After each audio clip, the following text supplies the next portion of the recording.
My name is Sarah, and I'm 28 years old. At my brother's wedding reception, I found myself seated at the kids' table, right next to the trash cans, while my sister-in-law smiled and said, "That place suits you." I just sent one message and left in silence. When they remembered me again, she was already crying in despair. Where are you watching from today?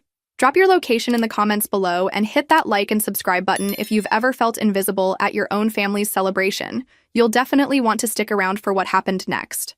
Let me back up and tell you how I ended up being treated like garbage at what should have been a joyful family celebration. Growing up, my brother David was always the golden child.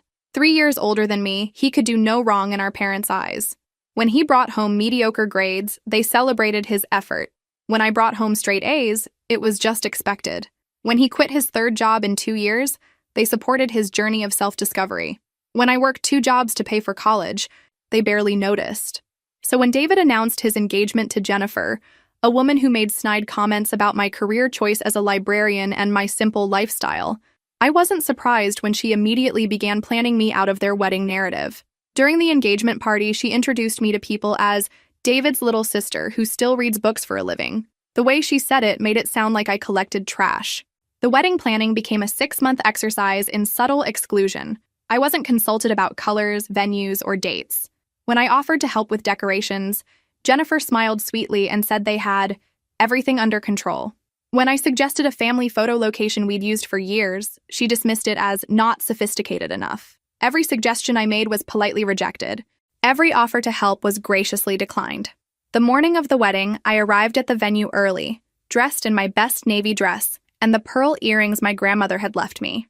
I watched as Jennifer directed the setup with military precision, positioning flowers and adjusting centerpieces. She glanced at me once, her eyes scanning from my shoes to my hair, and I saw that familiar look of judgment cross her face. The ceremony was beautiful, I'll admit. David looked happy, genuinely happy, and despite everything, I was glad for him. I sat in the 3rd row behind cousins I barely knew, while Jennifer's college friends filled the front rows on the bride's side. During the recessional, I caught David's eye and smiled. He nodded back, but his attention was immediately pulled away by Jennifer's squeeze of his arm. At the reception, I followed the crowd toward the elegantly decorated ballroom. Round tables with crisp white linens and towering floral centerpieces filled the space. Each table had a number and place cards with guests' names in elegant calligraphy. I found table 8 and began searching for my name among the place cards. That's when I realized the magnitude of Jennifer's final insult. Table 8 was positioned in the far corner of the room, next to the service station where servers dumped used dishes.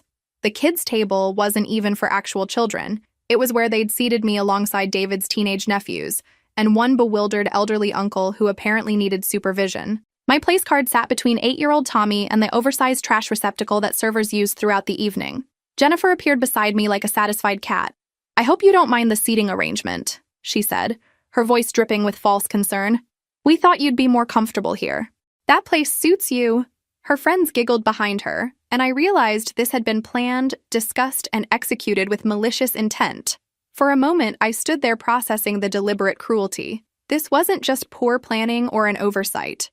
This was calculated humiliation in front of our extended family and all their friends. Jennifer wanted me to make a scene, to protest, to give her ammunition for later stories about David's difficult sister, who couldn't handle not being the center of attention.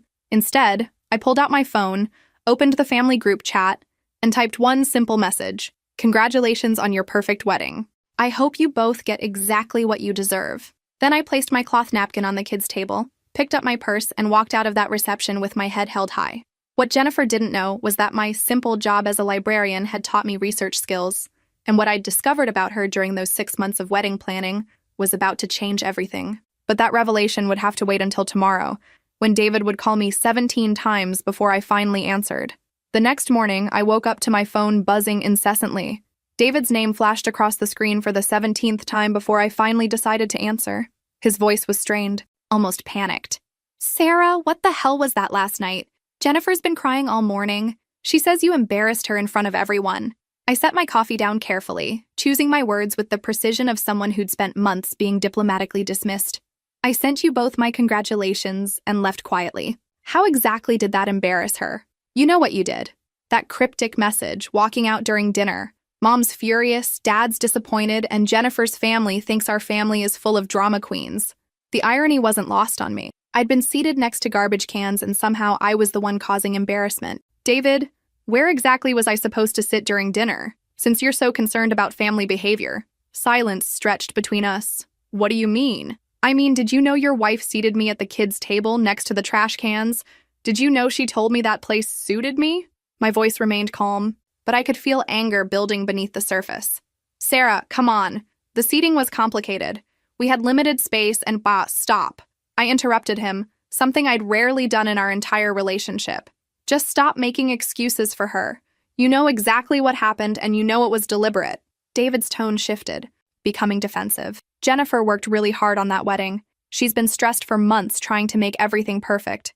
Maybe she made a mistake with the seating, but you didn't have to humiliate her by storming out. That word again, humiliate. Apparently, it was only possible for me to humiliate others, never the reverse. I didn't storm out, David. I left quietly after being treated like an unwanted guest at my own brother's wedding. But here's what I'm curious about. Did Jennifer tell you about her conversation with Marcus Peterson? Another silence. Longer this time. What conversation? The one where she bragged about putting me in my place at your wedding. The one where she said I needed to learn that not everything was about me. Marcus's wife Jessica posted about it on social media last night. It's quite entertaining reading. I could hear David breathing heavily through the phone. Sarah, whatever Jessica posted, you know how social media gets blown out of proportion. Or, I continued smoothly, maybe we should discuss her conversation with your college friend Mike, where she explained how she'd been managing your sister situation for months. Mike texted me this morning. Apparently, Jennifer's been telling people I was jealous of her relationship with you and that she'd been protecting you from my inappropriate attachment. The silence stretched so long I thought he might have hung up. When David finally spoke, his voice was smaller, less certain. She wouldn't say those things. She did say those things. To multiple people. At your wedding reception, while I was sitting next to trash cans. I took a sip of my coffee, letting that sink in. But David, that's not even the interesting part. What do you mean? I mean, the real question isn't why Jennifer treated me badly. The real question is what else she's been hiding from you. Because someone who lies about one thing usually lies about others. I could practically hear him processing this through the phone. David had always been trusting to a fault, seeing the best in people even when evidence suggested otherwise. It was one of his most endearing qualities and his biggest weakness. Sarah, what are you talking about? I'm talking about doing what librarians do best: research. Did you know Jennifer never actually graduated from Boston University like she told you? Did you know her previous engagement ended when her fiancé discovered she'd been stealing money from their joint account? Did you know she's currently 3 months behind on her student loan payments, despite telling you she paid them off last year? The phone went completely quiet. I imagined David sitting in his honeymoon suite, still in his pajamas, trying to process information that contradicted everything he thought he knew about his new wife. You're lying. His voice was barely a whisper. I'm not lying. I have documentation. Bank records that became public when she filed for bankruptcy 2 years ago. Employment records showing she was fired from her last job for embezzlement, though charges weren't pressed. And David? Her real name isn't Jennifer Marie Hartwell. It's Jenny Martinez, and she has a 5-year-old daughter living with her mother in New Mexico. The phone clattered, and I heard David's voice distant, muffled, like he'd dropped it. I waited, sipping my coffee, listening to the sounds of what I assumed was his world imploding. When he picked up the phone again, his voice was raw. How long have you known? 6 months. Since the day after she told me I wasn't sophisticated enough to help with wedding planning. I kept my tone neutral, factual. I started researching the day she made it clear she wanted me eliminated from your life. Amazing what public records can tell you about someone when you know where to look. Why didn't you tell me sooner? It was a fair question, one I'd asked myself repeatedly. Because you wouldn't have believed me. You would have thought I was jealous or vindictive or trying to sabotage your happiness. You would have chosen her over truth, and I would have lost my brother forever. And now? Now you're married to a woman who humiliated your sister at your wedding reception and lied about her entire identity. Now the choice is yours, but at least you're making it with complete information. David was quiet for a long time. When he finally spoke, his voice was hollow. What am I supposed to do with this? That's up to you, David. But whatever you decide, remember that I didn't create this situation. I just refused to be treated like garbage while pretending everything was fine. I paused, choosing my next words carefully. And David? When Jennifer asks you about this conversation, and she will, remember that everything I told you is verifiable. Every single detail. I hung up the phone and sat in my quiet apartment, surrounded by my books and my simple life that Jennifer had mocked so thoroughly. Outside, it was starting to rain. and I realized that for the first time in months, I felt completely at peace. 3 hours after I hung up on David, my phone started ringing again. This time, it wasn't my brother, it was my mother, and her voice had that particular edge that meant she was about to deliver a lecture wrapped in disappointment. "Sarah Michelle, what on earth has gotten into you? David called us in tears saying you've been spreading lies about Jennifer, on their wedding day no less." I leaned back in my reading chair, the same one where I'd spent countless hours as a child escaping into other people's stories. Now I was living my own story, and apparently, it was the kind that made people uncomfortable. "Hello, Mom. I'm doing well. Thank you for asking. Yes, the wedding was lovely, except for the part where I was seated with 8-year-olds next to the garbage disposal area." "Don't be dramatic, Sarah. Jennifer worked very hard to accommodate everyone. These things happen at large events." The word accommodate almost made me laugh. Is that what we were calling it now? "Mom, did David tell you what I actually said to him?" "He said you made up stories about Jennifer's background, trying to ruin their marriage before it even started." "Honestly, Sarah, I'm ashamed of you. This jealous behavior needs to stop." Jealous. Another favorite word in my family's vocabulary when it came to my reactions to being treated poorly. Anytime I objected to something, I was being jealous, dramatic, or difficult. I'm going to tell you the same thing I told David. Everything I shared with him is documentable fact. Jennifer lied about her education, her employment history, her financial situation, and her personal history. She has a child she never mentioned and a criminal record for financial fraud. Sarah, let me finish, Mom. I spent 6 months watching this woman insult me, exclude me, and treat me like an inconvenience in my own family. Yesterday, she seated me at a table with children next to trash cans and told me it suited me, in front of our relatives and her friends. My mother's voice softened slightly, but she maintained her position. Maybe the seating wasn't ideal, but that doesn't justify trying to destroy David's marriage with lies and gossip. They're not lies. Would you like me to email you the documentation? The silence stretched long enough that I could hear my father's voice in the background asking what was wrong. "You actually researched your brother's wife?" My mother's voice carried a mixture of horror and fascination. "I researched a woman who was systematically excluding me from my brother's life while lying about who she was.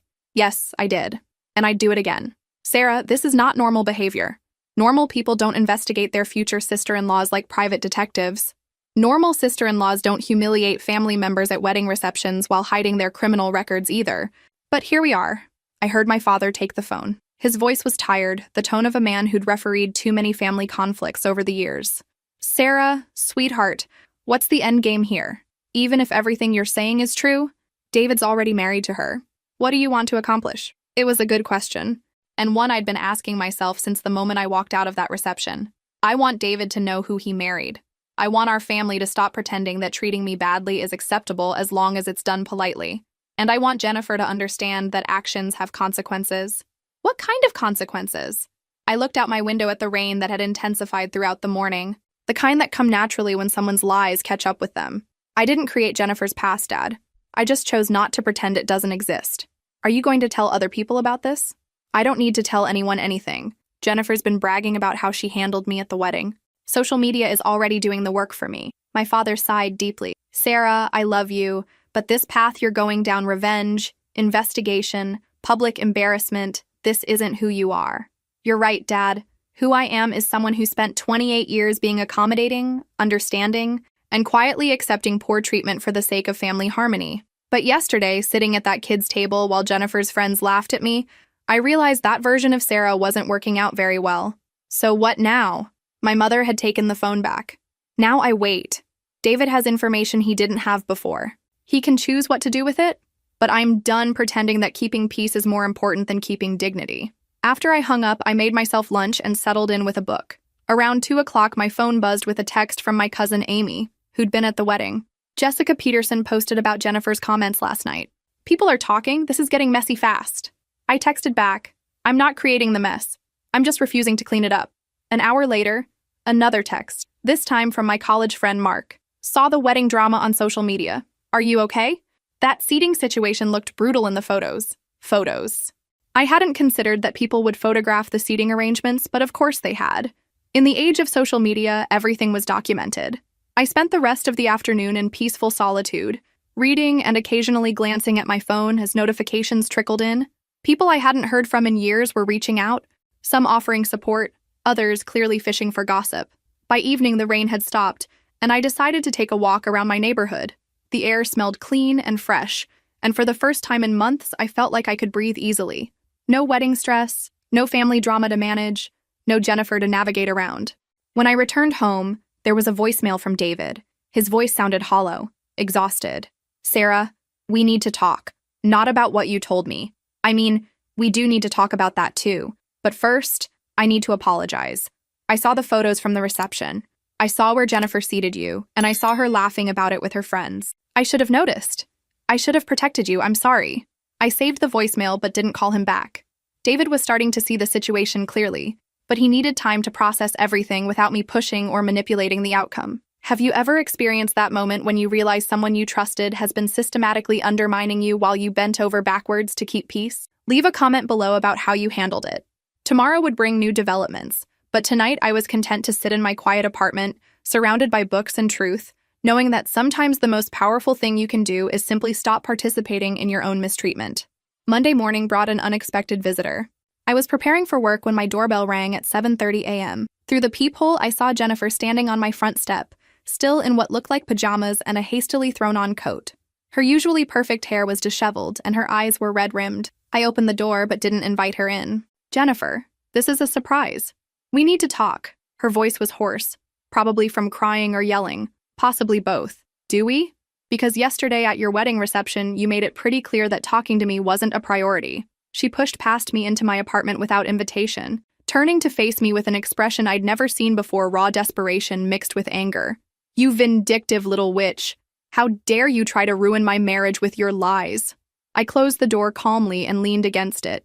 Having Jennifer in my space, seeing her fall apart, was actually quite satisfying. Which lies would those be? "You know exactly what you did. David spent our entire wedding night questioning me about things that happened years ago. Things that have nothing to do with our marriage. Like the child you never mentioned, or the criminal record, or maybe the fake college degree." I walked to my kitchen and poured myself coffee, deliberately not offering her any. "Those things?" Jennifer's facade of control cracked completely. "My daughter is none of his business. What happened with my ex-fiancé was a misunderstanding that got blown out of proportion. And I did go to Boston University, I just didn't finish. You told David you graduated summa cum laude. I would have graduated summa cum laude if I'd finished." The twisted logic was almost impressive. "And the embezzlement charges? Those were dropped." She was grasping now, trying to find solid ground in a conversation that had none. "Because your victim chose not to press charges, not because you didn't steal the money." Jennifer stood in my living room, surrounded by my books and my simple life she'd mocked so thoroughly, looking smaller and more desperate than I'd ever seen her. It occurred to me that this was the first time we'd ever had an honest conversation. "What do you want from me?" she whispered. "What will it take for you to leave us alone?" "I want nothing from you, Jennifer." I shared information with my brother about the woman he married. "What he does with that information is between you and him. But you're not done, are you? You're going to keep digging, keep trying to destroy what David and I have built together." I set down my coffee cup and really looked at her. "What exactly do you think you and David have built together? A relationship based on lies? A marriage that started with you humiliating his family? I worked so hard to make that wedding perfect. You have no idea the stress I was under, trying to coordinate everything, make everyone happy. Everyone, except me. You made it clear from the beginning that you didn't approve of me. You were cold, judgmental, always watching me like you were waiting for me to mess up. The accusation was so backwards it took my breath away. I was watching you because you were systematically excluding me from my brother's life while lying about who you were. My instincts were correct." Jennifer began crying again, but there was something calculated about it. Like tears were just another tool in her manipulation arsenal. "David loves me. We're building a life together. Can't you just let us be happy? If your happiness requires lying and humiliating people, then no, I can't support that." I checked my watch. "I need to get ready for work. The conversation is over." "This isn't over, Sarah. I won't let you destroy my marriage." Something in her tone made me pause. "Is that a threat?" "It's a promise. I've worked too hard to get where I am to let David's jealous sister ruin everything." There it was again. Jealous.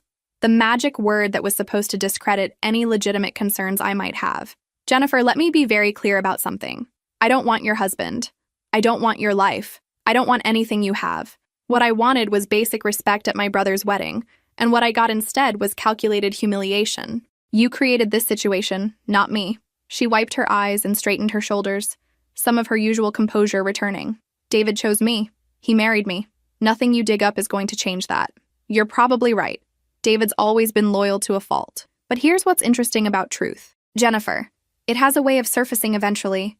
I didn't create your past. I just chose not to ignore it.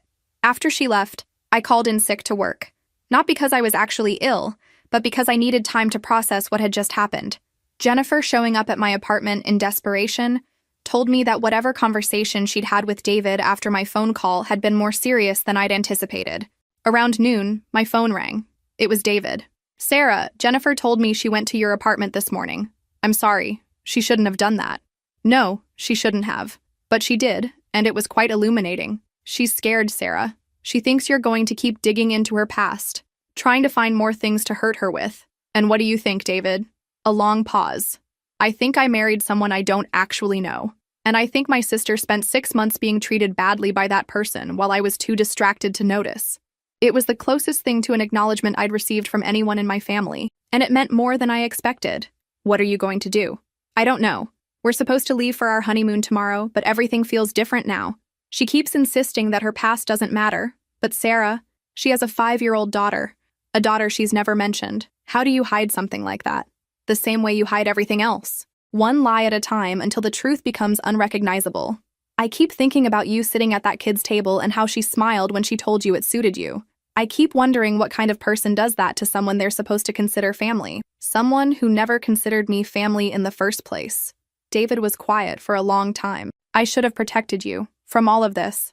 I'm sorry. Thank you. That means a lot. What happens now?" "Now you figure out who you married and what you want to do about it. And Jennifer figures out that treating people badly has consequences she can't charm her way out of." After we hung up, I realized that somewhere in the midst of all this drama, something had shifted. I was no longer the accommodating sister who quietly accepted poor treatment. I was no longer willing to prioritize other people's comfort over my own dignity. Whatever happened next with David and Jennifer's marriage, I knew one thing for certain. I would never again sit quietly at a kid's table while someone told me it suited me. By Tuesday evening, the story had spread through our extended family like wildfire. My phone had been buzzing all day with calls and texts from relatives who'd heard various versions of what happened at the wedding. The most interesting call came from my Aunt Linda, my father's sister, who'd always been the family gossip, but also surprisingly insightful. "Sarah, honey, I need to tell you something about your brother's wedding reception that you might not know." I settled into my chair with a cup of tea, preparing for whatever revelation was coming. "After you left on Saturday, Jennifer got very drunk. I mean, sloppy drunk. She started telling people at our table about how she'd handled you, bragging about putting you in your place. I heard about that from several people. But here's what you haven't heard. Your cousin Mike's wife started recording her on her phone because Jennifer was being so obnoxious. She got about 10 minutes of Jennifer explaining to a table full of people how she'd been planning your humiliation for months." My teacup paused halfway to my lips. "She was planning it for months?" "Oh, honey." Jennifer went into detail about how she'd researched which table would be most insulting, how she'd positioned it next to the service station on purpose, how she'd even requested that the kids' table be set up with smaller chairs to make you look ridiculous.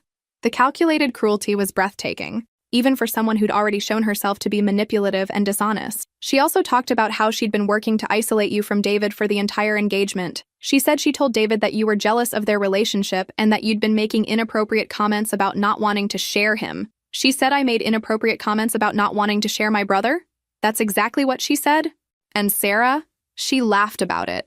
She told a table full of people that you had some kind of unhealthy attachment to David and that she was protecting him from your jealousy. I set down my teacup, processing the implications of what my aunt was telling me.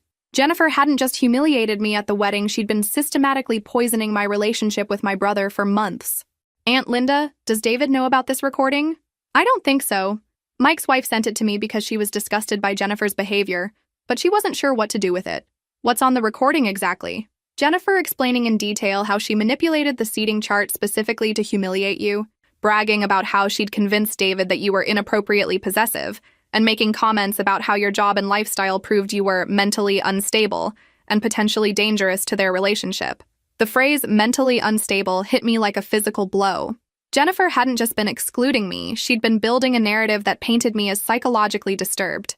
She said I was mentally unstable. She said, and I quote, "David's sister has obvious psychological issues. She can't handle seeing him with another woman, and I'm protecting him from her instability. Tonight proved that I was right to keep her away from us.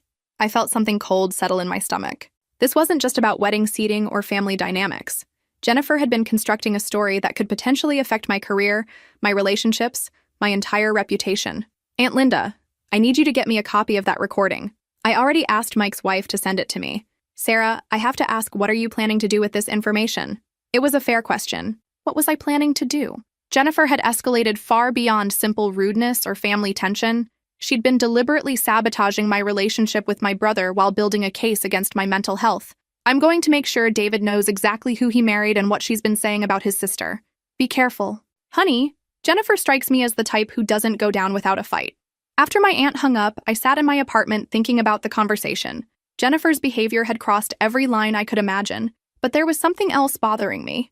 If she'd been planning this humiliation for months, if she'd been poisoning David against me systematically, what else had she been planning? My phone buzzed with a text from David. Can we meet for coffee tomorrow? I need to ask you about some things Jennifer told me. I texted back. What kind of things? Things about your behavior during the engagement. Things that don't sound like you, but I need to understand what's been happening. So it was starting. Jennifer was going to try to discredit me preemptively, probably painting me as an unreliable source whose information about her past couldn't be trusted because of my mental instability.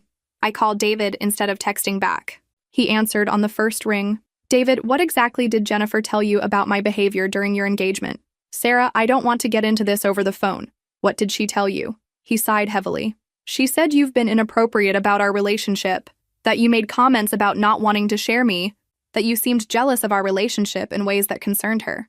And you believed her? I didn't know what to believe. Some of the things she described sounded extreme, but she seemed genuinely worried about you. David, in our entire lives, have I ever given you any reason to think I had inappropriate feelings towards you? Or that I couldn't handle you being in relationships? A long pause. No, but Jennifer seemed so concerned, and she said you'd been subtle about it, that she'd noticed things I might have missed because I'm too close to the situation. The manipulation was masterful, I had to admit. Jennifer had positioned herself as the concerned party protecting David from a sister he was too naive to recognize as problematic. David, tomorrow I'm going to show you something that will explain everything Jennifer has been doing for the past 6 months. But first, I need you to think carefully about something. What? In all the time Jennifer was concerned about my behavior, did she ever suggest you talk to me directly about her concerns? Did she ever recommend that you and I have a conversation about whatever issues she was noticing? Another pause. Longer this time. No. She said it would be better not to confront you directly because it might make your behavior worse. Of course she did. Because the last thing Jennifer wanted was for you and me to have an honest conversation about what was actually happening. Sarah, what are you saying? I'm saying that tomorrow, when we meet for coffee, you're going to learn exactly how extensively your wife has been lying to you. About me, about herself, about everything. When I hung up, I realized that Jennifer had made a crucial error. In her eagerness to discredit me, she'd created evidence of her own deception and cruelty. And now I had documentation not just of who she really was, but of exactly how she'd manipulated my brother against his own sister. Tomorrow's coffee meeting was going to be very enlightening indeed. Wednesday morning, I arrived at our usual coffee shop 15 minutes early, clutching a folder that contained printed emails, public records, screenshots, and the video file my aunt had sent me the night before. David walked in looking like he hadn't slept, his hair disheveled and his usual confident demeanor replaced by something I'd rarely seen in my brother, uncertainty. He ordered his coffee and sat down across from me, avoiding eye contact. Sarah, before we start, I need to say something. Whatever's been happening between you and Jennifer, whatever the truth is about her past, I want you to know that she's my wife now. We have to find a way to make this work. I opened the folder and pulled out the first document. David, I understand loyalty, but loyalty based on lies isn't actually loyalty, it's just enabling deception. What's that? He nodded toward the papers. This is Jennifer's real employment history, not the version she told you where she worked in marketing for a prestigious firm in Boston. This shows she was actually fired from 3 different jobs for stealing from petty cash, falsifying expense reports, and in one case, identity theft of a coworker. David took the papers reluctantly, scanning them with increasing distress. Where did you get these? Public records, David. Employment litigation leaves a paper trail. Your wife has been sued by 2 former employers and has had criminal charges filed against her in 3 different states. I pulled out the next set of documents. This is her real educational background.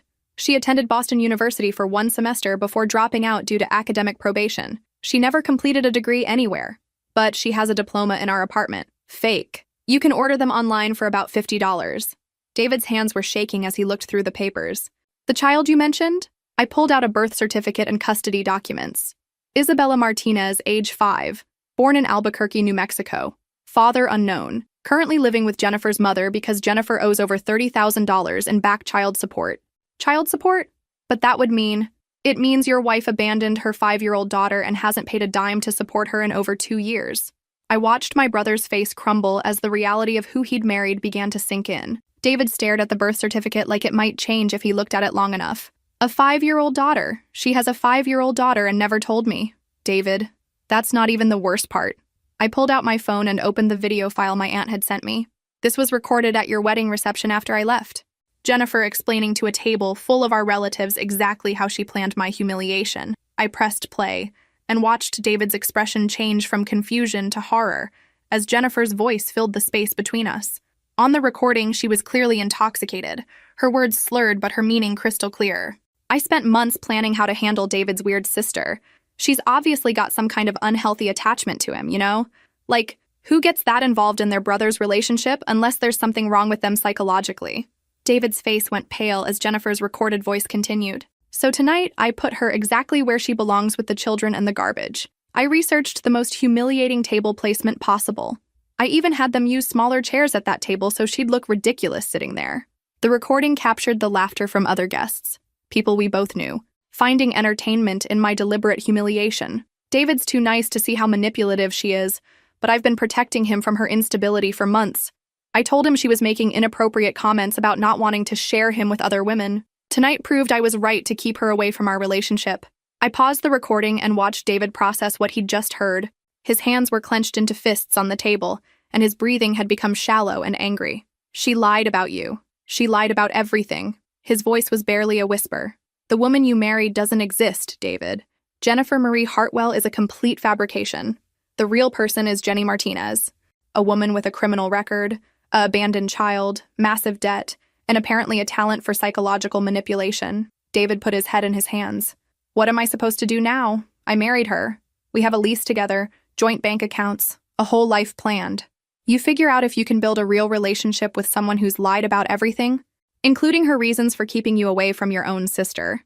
Sarah, I'm so sorry. I should have seen this. I should have protected you. You couldn't see it because she's very good at what she does. But David, you need to understand something. This isn't over. Jennifer isn't going to just accept that her lies have been exposed. She's going to escalate. What do you mean? I pulled out the last document in my folder, a restraining order application I'd filled out, but not yet filed. Yesterday morning, when she came to my apartment, Jennifer threatened me. She said she wouldn't let me destroy her marriage, and that she'd worked too hard to get where she is to let David's jealous sister ruin everything. David looked at the paperwork with fresh alarm. You think she's dangerous? I think she's desperate, and desperate people do unpredictable things. A woman who abandons her child and steals from employers isn't someone who's going to give up her current life without a fight. We sat in silence for several minutes while David processed everything. Finally, he looked up at me with an expression I recognized from our childhood, the look he got when he'd made a decision, and nothing would change his mind. I can't stay married to her, Sarah. Not after this. Not after what she did to you, what she's been saying about you, what she's hidden from me. Are you sure? Because divorce is complicated, and she's going to make it as difficult as possible. I'm sure. But first, I need to make something right. He pulled out his phone and started typing. I'm posting something on social media. An apology to you and an explanation of what really happened at the wedding. David, you don't have to do that. Yes, I do. Jennifer humiliated you publicly, and she's been spreading lies about you to our family and friends. The truth needs to be just as public as her lies were. As I watched my brother type his post, I realized that something fundamental had shifted. For the first time in our relationship, David was choosing truth over comfort, difficult conversations over easy denial. Jennifer's elaborate deception had backfired spectacularly, but as I looked at the restraining order application in my folder, I knew this victory came with a price. Jennifer wasn't the type of person who would accept defeat gracefully, and I had a feeling the real battle was just beginning. What I didn't know was that Jennifer was already planning her counterattack, and it would be more vicious than anything I could have imagined. Sometimes when you expose someone's lies, they don't retreat, they double down. and Jennifer Martinez was about to show me exactly what doubling down looked like. Thursday afternoon brought the storm I'd been expecting. I was at work, helping a patron find resources on genealogy research when my supervisor, Mrs. Henderson, approached my desk with an uncomfortable expression. "Sarah, I need to speak with you privately. There's been a complaint filed against you." My stomach dropped, but I kept my voice steady. "What kind of complaint?" "Someone called the library board this morning claiming you've been using library resources to stalk and harass a member of the public. They've requested an investigation into your professional conduct." I didn't need to ask who had made the complaint. Jennifer's counterattack had begun, and she'd chosen to target my livelihood, the one thing I valued most besides my family relationships. "Mrs. Henderson, I can explain everything. May I see the complaint?" She handed me a typed letter on official-looking letterhead from Martinez Legal Services. Apparently, Jennifer had even created a fake law firm to lend credibility to her accusations. The complaint alleged that I had systematically used library computer systems and research databases to conduct unauthorized investigations into private citizens, constituting harassment and potential stalking behavior. It requested an immediate investigation and suggested I posed a danger to library patrons due to documented psychological instability. "Sarah, this is very serious. The board wants to meet with you tomorrow morning. Until then, you're suspended pending investigation." I read through the complaint again, noting how cleverly Jennifer had twisted my legitimate research into something sinister. She'd even included screenshots of what appeared to be search histories showing extensive background checks, though I suspected these were fabricated. "Mrs. Henderson, I need you to know that this complaint is completely false. It's being filed by someone who's retaliating against me for exposing her criminal background to my family." "Sarah, you're saying you did conduct background checks?" "On my brother's wife, yes. But I used public records and my own personal research skills, not library resources. And I had legitimate concerns about her past that proved to be accurate." Mrs. Henderson looked troubled. "Even so, the board has to take these allegations seriously. Please gather any documentation that might support your side of this story for tomorrow's meeting." I spent the rest of the afternoon creating a comprehensive file of everything that had happened.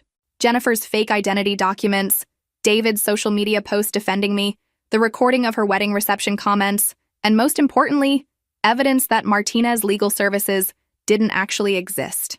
That evening, David called me, sounding frantic. "Sarah, Jennifer's gone. She cleaned out our joint bank account and disappeared. But that's not the worst part. She left something for you." "What do you mean she left something for me?" "A letter. And Sarah, it's not good." 20 minutes later, David arrived at my apartment holding an envelope with my name written in Jennifer's careful handwriting. Inside was a single page that made my blood run cold. "Dear Sarah," it began, "you thought you were so clever exposing my past, but you have no idea what I'm capable of when someone threatens everything I've worked for. By the time you read this, I'll be gone, but you'll be dealing with the consequences of your meddling for a very long time. I've filed complaints with your employer, contacted your landlord about suspicious behavior, and reached out to several of your friends and colleagues with concerning information about your mental stability. You wanted to play detective? Now you get to experience what it feels like when someone investigates you. Enjoy explaining to everyone why you're such an obsessed, vindictive person. Maybe next time you'll think twice before trying to destroy someone's life. Jennifer." David was watching my face as I read. "Sarah, what is she talking about? What complaints?" I told him about the library board investigation, watching his expression shift from concern to fury. "She's trying to destroy your career because you told me the truth about who she is." It gets worse. She mentions contacting my landlord and my friends. Jennifer's systematic about revenge. She won't stop with just one complaint. As if summoned by our conversation, my phone started ringing. The first call was from my landlord, Mr. Peterson, who'd received an anonymous tip that I was using my apartment to conduct illegal surveillance activities and storing sensitive documents belonging to other people. The second call was from my friend Michelle from college, confused about why someone had contacted her claiming to be concerned about my recent erratic behavior and asking if she'd noticed signs of psychological instability. By the end of the evening, I'd received 7 calls from people in my life who'd been contacted by Jennifer or her associates with various stories about my mental health, my professional conduct, or my supposedly dangerous obsession with other people's private lives. "David, she's not just running away. She's scorched earth. She's trying to destroy my reputation, my career, and my relationships before she disappears. We have to stop her." "How?" "She's probably already left the state. And look how effective her campaign is. Half the people who know me now think I'm having some kind of breakdown." David was quiet for a long time, staring at Jennifer's letter. "Sarah, there's something else. When I went through our apartment after she left, I found files. She's been keeping detailed records on you for months. Photos of your daily routine, notes about your work schedule, copies of your social media posts, even research into your friends and coworkers. The revelation hit me like ice water. She was stalking me. Not just stalking, planning. These files go back to 2 weeks after we got engaged. She's been preparing for this confrontation since the beginning. I thought about Jennifer's letter, her systematic approach to destroying my reputation, her careful documentation of my life. This wasn't the impulsive revenge of someone who'd been caught in lies. This was the calculated destruction of someone who'd been preparing for war from the moment she decided I was a threat. David, tomorrow I have to face a library board investigation that could cost me my job. Jennifer's contacted my landlord, my friends, probably my family members too. She's created a narrative that I'm mentally unstable and dangerous, and she's disappeared before anyone can question her story. So what do? I looked at Jennifer's letter again, this time noticing something I'd missed before. The letterhead on the fake legal complaint matched the return address on her personal note, both traced back to a mail forwarding service in Nevada. We prove that she's the one who's been conducting systematic harassment and stalking, and we make sure everyone she contacted knows exactly who they were really talking to. What do you think will happen next? Will Sarah be able to prove Jennifer's the real stalker, or will Jennifer's revenge campaign destroy everything Sarah has worked for? Drop your predictions in the comments below. But first, I had to survive tomorrow's meeting with the library board, and something told me Jennifer's revenge was just getting started. Friday morning, I walked into the library board meeting armed with a folder of evidence and a recording device app on my phone. The 5 board members sat around a conference table looking uncomfortable, clearly wishing they were anywhere else but dealing with personnel issues. Board Chairman Robert Hayes opened the meeting. Sarah, we've received serious allegations about your professional conduct. Before we proceed, do you understand the gravity of these charges? I understand that someone with a criminal record and a history of fraud has filed false complaints against me in retaliation for exposing her identity to my family. The board members exchanged glances. Clearly, they hadn't expected me to come out swinging. These are serious accusations, Sarah, said board member Patricia Yates. The complaint includes documentation of unauthorized research activities. I opened my folder and pulled out the first set of documents. Mrs. Yates, I've analyzed the so-called documentation. These screenshots of search histories have been digitally manipulated. Notice the timestamp inconsistencies and the fact that several of the alleged searches reference database subscriptions that our library doesn't actually have. I watched as they examined the evidence, their expressions shifting from certainty to confusion. Furthermore, I continued, the complaint was filed by Martinez Legal Services, which doesn't exist. The business registration number cited in their letterhead is fake, and the address traces to a mail forwarding service. Chairman Hayes looked up from the documents. Are you saying this entire complaint is fraudulent? I'm saying it's retaliation filed by someone who's been systematically stalking me for 6 months. I pulled out David's photographs of Jennifer's surveillance files. These are records my brother found in his apartment after his wife disappeared. She's been tracking my daily routine, photographing my activities, and building profiles on my friends and coworkers. Board member James Morton examined the photos with growing concern. This appears to be extensive surveillance activity. It gets worse. I played the recording of Jennifer's wedding reception comments, watching the board members' expressions change as they heard her detailed explanation of how she'd planned my humiliation and her assessment of my supposed mental instability.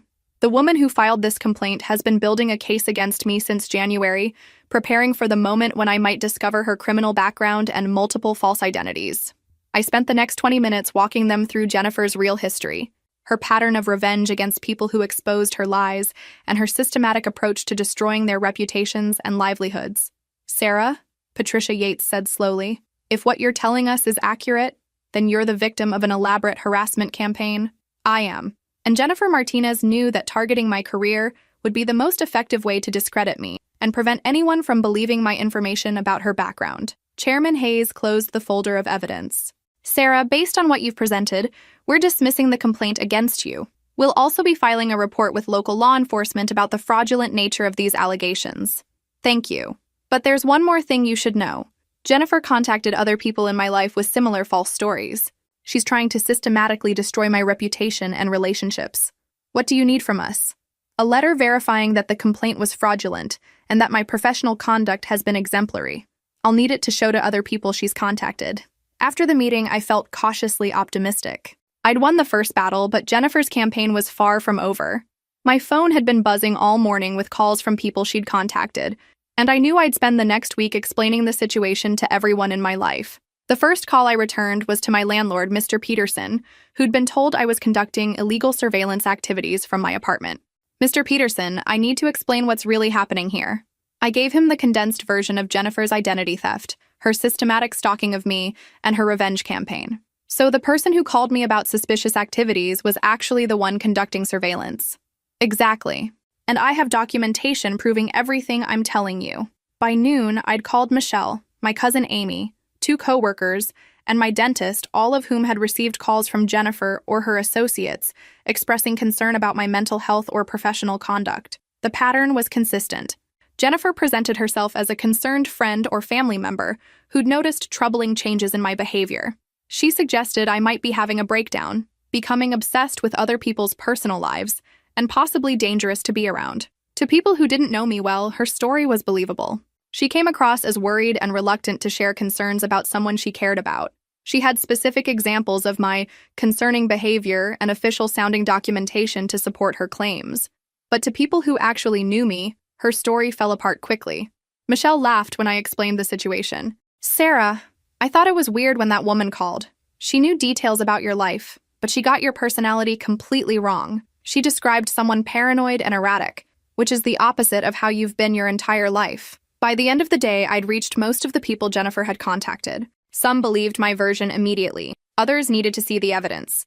A few seemed unsure what to believe and suggested I might need professional help to deal with this situation. That evening, David came over with updates on his own discoveries. I went through Jennifer's computer files more thoroughly. "Sarah, she's done this before." I found folders with research on at least 3 other people: her previous boyfriend, a former roommate, and a coworker from her last job. "What kind of research?" "The same kind she was doing on you.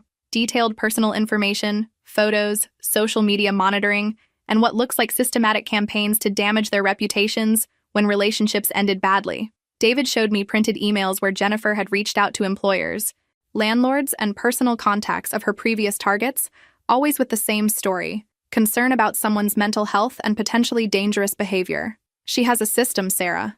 She builds detailed profiles on people close to her, gathers compromising information, and then deploys it strategically when she needs to eliminate threats or seek revenge.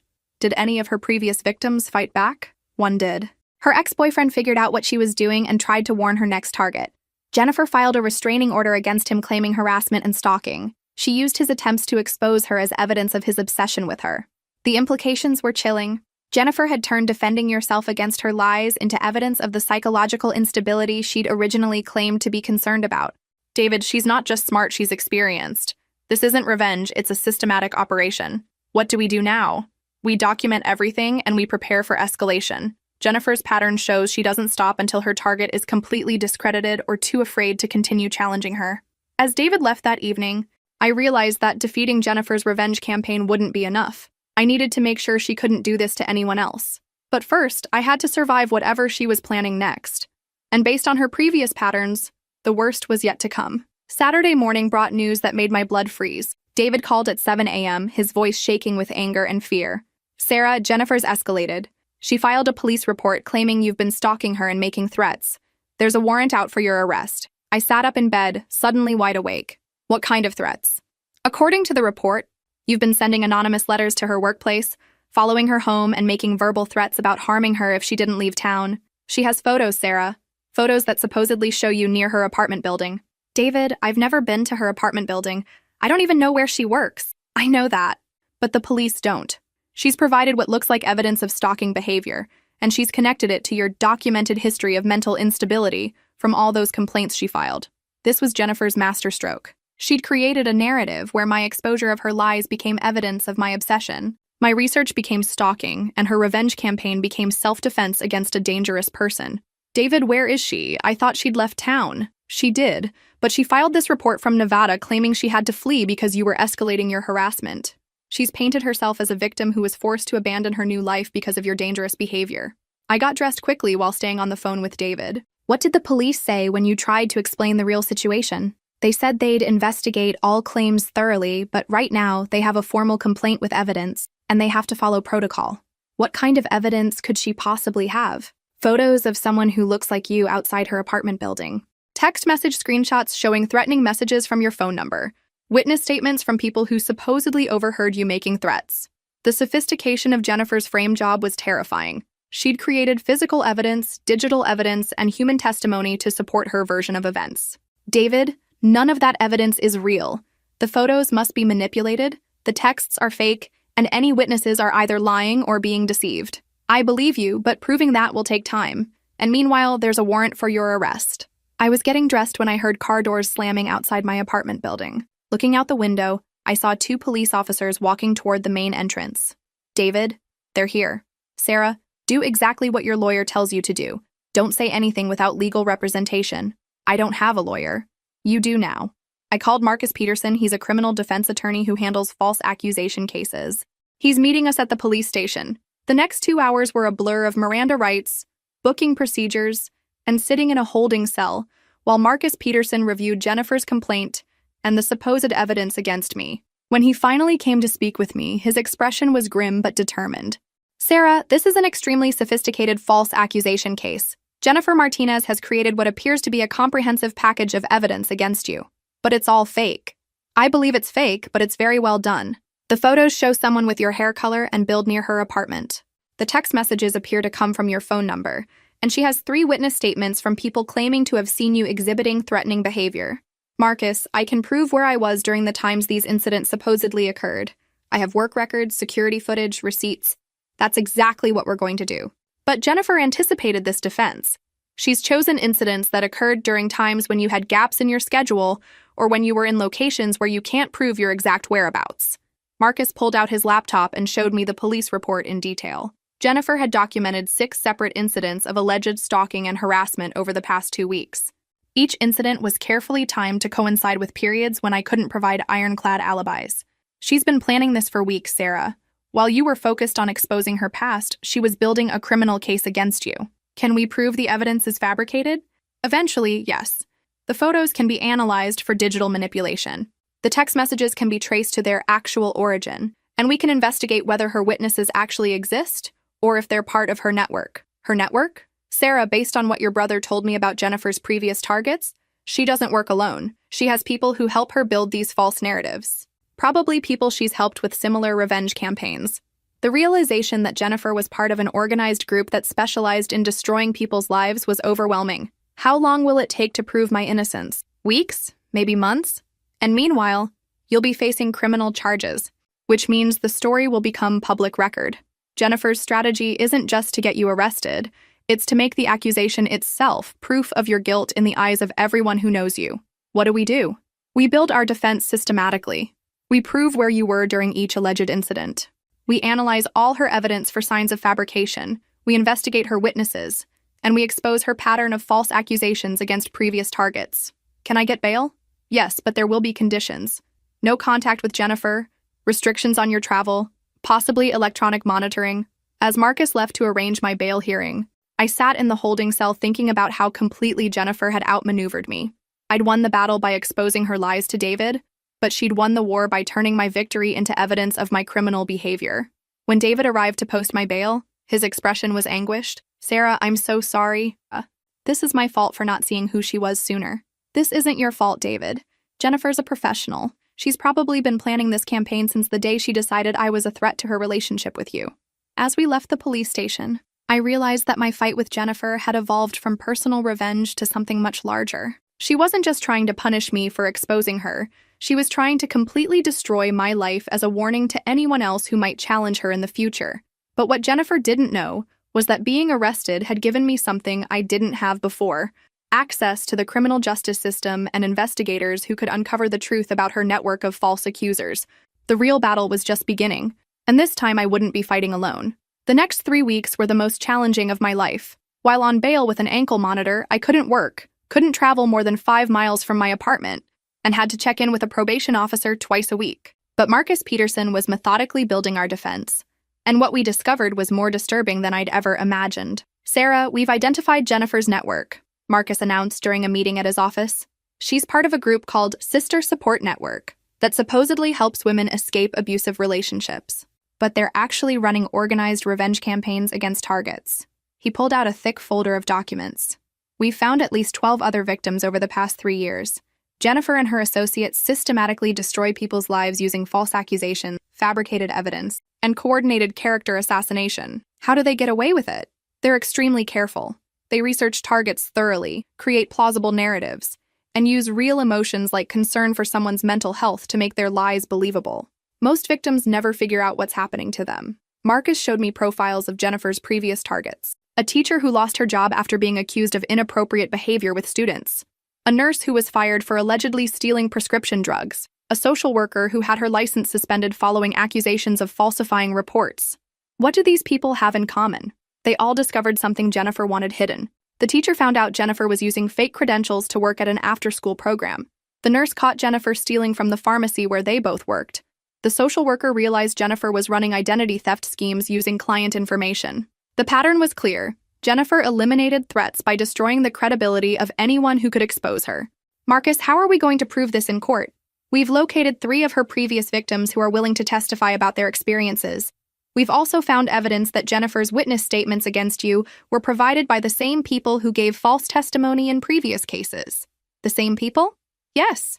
Jennifer has a team of associates who pose as concerned citizens or eyewitnesses when she needs to build a case against someone. They've used variations of the same testimony in multiple states. Marcus pulled out photographs of the 3 people who'd provided witness statements claiming to have seen me stalking Jennifer. Using facial recognition software, he'd matched them to previous cases in Nevada, Arizona, and Colorado, where they'd provided similar testimony against other victims. This is organized crime, Sarah. Interstate fraud, conspiracy to file false police reports, systematic perjury. We're not just defending you against stalking charges, we're exposing a criminal enterprise. That afternoon, Marcus arranged for me to meet with Detective Lisa Rodriguez, who specialized in organized fraud cases. She reviewed our evidence with intense interest. We've been tracking this group for months, Detective Rodriguez explained. The FBI has an open investigation into identity theft and fraud schemes operating across multiple states. Your case might be the key to connecting all the pieces. What do you mean? Jennifer Martinez isn't her real name either. We believe her actual identity is Carmen Elena Vasquez, who's been running con games and revenge-for-hire operations since she was 18. She's wanted in connection with similar schemes in Texas, California, and New Mexico. Detective Rodriguez showed me Jennifer's real criminal history. Arrests for fraud, identity theft, extortion, and conspiracy dating back over 10 years. She'd been using false identities to avoid prosecution while building increasingly sophisticated operations. Detective, if you knew about her criminal background, why wasn't David warned when he applied for a marriage license? She's been very good at staying ahead of law enforcement. She uses multiple identities, moves frequently, and her victims often don't realize they're being systematically targeted until it's too late to prosecute effectively. What happens now? Now we coordinate with the FBI to build a comprehensive case against the entire network. Your evidence, combined with testimony from other victims, should be enough to file federal charges for conspiracy and racketeering. That evening, David came to my apartment with news that changed everything. Sarah, Jennifer made a mistake. She contacted me from Nevada trying to convince me that you're actually dangerous, and that I should consider filing a restraining order against you for my own protection. She contacted you directly? Yes, and I recorded the conversation. She admitted to filing the police report and explained how she'd gathered evidence against you. She also threatened to escalate her campaign if I didn't publicly support her version of events. David played the recording, and Jennifer's voice filled my apartment with casual cruelty. David, your sister is sick. I know it's hard to accept, but she's been stalking me for months. I had to leave town because I was afraid for my safety. The police have proof of her threatening behavior, and if you don't distance yourself from her, she might turn her obsession toward you next. Jennifer, Sarah told me you've done this to other people before. That's exactly what mentally ill people do. They create elaborate conspiracy theories to explain why their own bad behavior has consequences. I'm trying to help Sarah by getting her the psychological treatment she needs, but she's made that impossible by spreading lies about me. What kind of help? I've contacted a psychiatric facility in Nevada that specializes in treating people with obsessive disorders and delusions of persecution. If Sarah admits to her stalking behavior and agrees to voluntary commitment for evaluation, I'll drop the charges. The recording captured Jennifer's attempt to use fake mental health treatment as a way to discredit me permanently, but it also captured something else. Her admission that she'd filed false charges as leverage to force my compliance. David, she just confessed to extortion. She filed false criminal charges, and now she's trying to use them to force me into fake psychiatric treatment. I know. And there's more.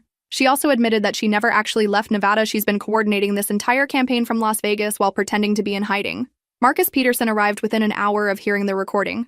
His expression was triumphant as he listened to Jennifer's confession. "Sarah, this recording is enough to get all charges against you dropped and to file criminal charges against Jennifer for conspiracy, extortion, and filing false police reports." What about her network? Detective Rodriguez is coordinating raids in 3 states. Jennifer's phone call to David was monitored by the FBI as part of their ongoing investigation. She just provided evidence that connects her to the entire operation. As we sat in my apartment that night, planning our next moves, I realized that Jennifer's need to maintain control had become her weakness. She couldn't resist trying to manipulate one final outcome, and that manipulation had given us everything we needed to destroy her network completely. But I also knew that exposing Jennifer's criminal enterprise was only half the battle. I still had to rebuild my reputation, restore my relationships, and recover from weeks of public humiliation. The question was, would justice be enough to repair the damage Jennifer had inflicted on my life? The FBI raids happened simultaneously across 3 states at dawn on a Tuesday morning. I watched the news coverage from Marcus Peterson's office as law enforcement agencies arrested Jennifer and 6 of her associates in coordinated operations. "Sarah, it's over," Marcus said as we watched Jennifer being led away in handcuffs from a Las Vegas hotel. The federal charges include conspiracy to commit fraud, extortion, interstate transportation of stolen identities, and organized criminal enterprise. She's looking at 20 to 30 years in federal prison. Detective Rodriguez called within an hour with updates. We recovered Jennifer's computers and found detailed files on over 40 victims spanning the past 5 years. Your case was actually small compared to some of the operations they were running. What kind of operations? Identity theft rings, insurance fraud schemes, fake domestic violence shelters that were actually collecting government funding while providing no services. Your situation was just one part of a much larger criminal enterprise.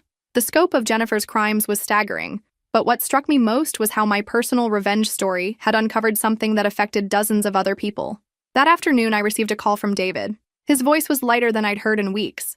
"Sarah, I just got off the phone with the district attorney. All charges against you are being dropped, and you're being officially recognized as a victim and key witness in a federal racketeering case." What does that mean practically? It means your arrest record will be expunged. You'll receive official documentation that you were the victim of a false accusation campaign, and there might be financial compensation from the Federal Victim Assistance Program. But more importantly than the legal resolution was the personal aftermath. Over the following weeks, I received calls from almost everyone Jennifer had contacted during her revenge campaign. Michelle called to apologize for doubting my explanation. "Sarah, I should have trusted my instincts about you instead of listening to some stranger who claimed to be concerned." My landlord, Mr. Peterson, sent a formal letter acknowledging that the complaints against me had been part of an organized harassment campaign. Even people at work who'd heard rumors about my mental health issues reached out to express support and embarrassment that they'd been manipulated by Jennifer's lies. The most meaningful call came from Mrs. Henderson at the library. "Sarah, the library board wants to offer you a promotion and a formal commendation for your role in exposing this criminal network. Your research skills and attention to detail helped law enforcement build their case." 3 months after Jennifer's arrest, I was back at work with a new title, Senior Research Librarian, and a salary increase that reflected my value to the institution. But the real victory wasn't professional recognition. The real victory was the phone call I received from Dr. Patricia Hayes, a victim advocate who'd been following Jennifer's case. "Sarah, I'm reaching out because you've inspired other victims to come forward.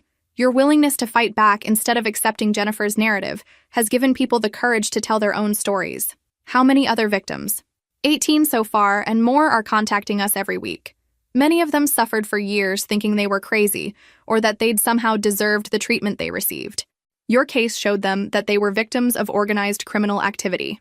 Dr. Hayes invited me to speak at a conference for victim advocates about recognizing and responding to systematic harassment campaigns. Sarah, what you experienced, the gradual isolation, the character assassination, the false criminal accusations. These are tactics used by organized abusers to silence victims. Your story can help other people identify these patterns before they become victims themselves. Standing at the podium 6 months later, looking out at an audience of social workers, law enforcement officers, and victim advocates, I realized that my story had evolved into something larger than personal revenge. Jennifer Martinez didn't just try to destroy my life, I told the audience. She was part of a network that systematically destroyed people who posed threats to their criminal operations. But here's what they didn't count on: victims who refused to accept that they deserve mistreatment. I spoke about the warning signs I'd missed, the manipulation tactics Jennifer had used, and the importance of documenting everything when someone launches a systematic campaign against you. The most powerful thing you can do when someone tries to destroy your reputation is refuse to be ashamed of defending yourself. Truth has a way of surfacing eventually, but only if victims are willing to keep telling their stories until someone listens. After my presentation, a young woman approached me with tears in her eyes. My sister's ex-boyfriend has been doing exactly what you described, filing false complaints, contacting our family with lies about her mental health, trying to get her fired from her job. We thought she was just being dramatic about his harassment. She's not being dramatic. Document everything, contact victim services, and don't let him isolate her from people who support her. As I drove home that evening, I thought about how far I'd traveled from that kid's table at David's wedding reception. Jennifer's attempt to humiliate me had led to exposing a criminal enterprise that was victimizing people across multiple states. But the most important lesson wasn't about justice or revenge. It was about the power of refusing to accept mistreatment, especially when that mistreatment is carefully disguised as something you deserve. David had rebuilt his life, gotten an annulment instead of a divorce since Jennifer's identity was fraudulent, and was dating someone who actually existed and had never been arrested. My family relationships were stronger than they'd ever been, because we'd all learned the difference between keeping peace and enabling abuse. And I discovered that sometimes the most powerful thing you can do is simply refuse to sit quietly at the kids' table while someone tells you it's where you belong. Jennifer Martinez was sentenced to 25 years in federal prison. Her network was dismantled, and several other victims received justice for crimes they'd been too afraid to report. But for me, the real victory was much simpler. I'd learned that my dignity was not negotiable, and that standing up for myself had protected not just me, but dozens of other people I'd never even met. 2 years after Jennifer's sentencing, I received an invitation that brought everything full circle. David was getting married again, this time to Rebecca, a teacher he'd met through a friend who actually existed, had no criminal record, and treated our family with genuine warmth and respect. Sarah, I know this might bring up difficult memories, but Rebecca and I would be honored if you'd be my maid of honor. I looked at the elegant invitation in my hands, remembering the last wedding invitation I'd received from David, and everything that had followed. David, I'd love to be your maid of honor. Are you sure? I know weddings might feel complicated for you now. Actually, I think this is exactly what I need. The wedding was everything Jennifer's had pretended to be: intimate, genuine, and focused on celebrating love rather than social status. Rebecca had insisted on involving me in every aspect of the planning, not because she had to, but because she genuinely enjoyed my input and friendship. The morning of the wedding, as I helped Rebecca with her dress in the bridal suite, she brought up the subject I'd been carefully avoiding. Sarah, I hope you know that David told me everything about Jennifer and what she put you through.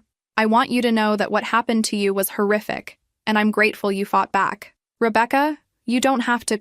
Yes, I do, because if you hadn't exposed Jennifer's network, she might have destroyed other families. You saved people you'll never even meet. During the ceremony, I stood beside Rebecca as she and David exchanged vows that were personal, honest, and full of references to building a life together based on truth and mutual respect. David's voice was steady as he promised to cherish and protect Rebecca, to choose honesty over comfort, and to always remember that love requires vulnerability and trust. When the officiant pronounced them married, I felt genuinely happy for my brother in a way I hadn't been able to feel at his first wedding. At the reception, I found myself seated at the head table, directly across from David and Rebecca, in a place of honor that reflected my actual relationship to the groom. The contrast with Jennifer's kids' table placement was so stark, it was almost funny. During the toasts, David stood up with his champagne glass and looked directly at me. 2 years ago, I made the mistake of not protecting someone I love from someone who was pretending to love me. My sister Sarah saved not just me, but dozens of other people by refusing to accept mistreatment disguised as family harmony. He raised his glass toward me. Sarah taught me that real love doesn't require you to diminish other people, and real family doesn't ask you to accept disrespect for the sake of keeping peace. Rebecca and I are building our marriage on the foundation Sarah fought to preserve: truth, respect, and genuine care for the people we love. The entire room toasted, and I felt tears I didn't expect as David continued. Sarah, thank you for showing me the difference between loyalty and enabling, between keeping peace and preserving dignity. This marriage exists because you refuse to let lies masquerade as love. Later that evening, as the reception wound down, Rebecca pulled me aside. Sarah, David, and I have been talking, and we want to ask you something. We're planning to start a family soon, and we'd like you to be our children's godmother. Not because we have to, but because we want our kids to learn from someone who knows how to stand up for what's right. I'd be honored. There's something else. David told me you've been speaking at conferences about systematic harassment. I'm a teacher, and I see students who are being targeted by these kinds of campaigns all the time. Would you be willing to speak at our school district's parent education night? Over the following months, my speaking engagements evolved from victim advocacy conferences to community education programs. I spoke at schools, community centers, and professional organizations about recognizing and responding to systematic harassment and character assassination campaigns. The most rewarding part wasn't the speaking itself, it was the people who approached me afterward with their own stories. A teenager whose ex-boyfriend was spreading rumors to isolate her from friends. A business owner whose competitor was filing false complaints to damage her reputation. A divorced father whose ex-wife was coaching their children to make false accusations. Each person thought their situation was unique, but the patterns were always the same. Systematic isolation, character assassination, false documentation, and the use of institutional systems to legitimize lies. The most important thing to remember, I told audiences, is that people who launch these campaigns count on your shame, your desire to avoid conflict, and your assumption that defending yourself makes you look guilty. But silence in the face of lies isn't noble, it's enabling. A year after David's second wedding, I received a letter that brought my story completely full circle. It was from Isabella Martinez, Jennifer's daughter who was now 7, and living with her grandmother in New Mexico. The letter was actually from Isabella's grandmother, Maria Martinez, who'd been following news coverage of Jennifer's trial. "Dear Ms. Foster," she wrote, "I want to thank you for exposing who my daughter really is. Isabella has been asking questions about her mother, and I've been struggling with how much truth a 7-year-old can handle. Your courage in standing up to Jennifer has given me the strength to be honest with Isabella about her mother's choices, while also protecting her from feeling responsible for them." Maria explained that she'd used the Victim Compensation Fund to provide Isabella with counseling and stability, and that she'd legally adopted her granddaughter to ensure Jennifer could never use her as leverage again. "Isabella is a bright, loving child who deserves better than the mother she was given. Because of your actions, she'll grow up knowing that standing up to bullies is not only right, but necessary to protect other people." The letter included a drawing from Isabella, a stick figure family with the words, "Thank you for keeping people safe," written in careful 7-year-old handwriting. That evening, I called David to tell him about the letter. "Sarah, do you realize what you've accomplished? You've protected a child you've never met from a mother who would have destroyed her life. I just refused to sit quietly at a kid's table. You did more than that.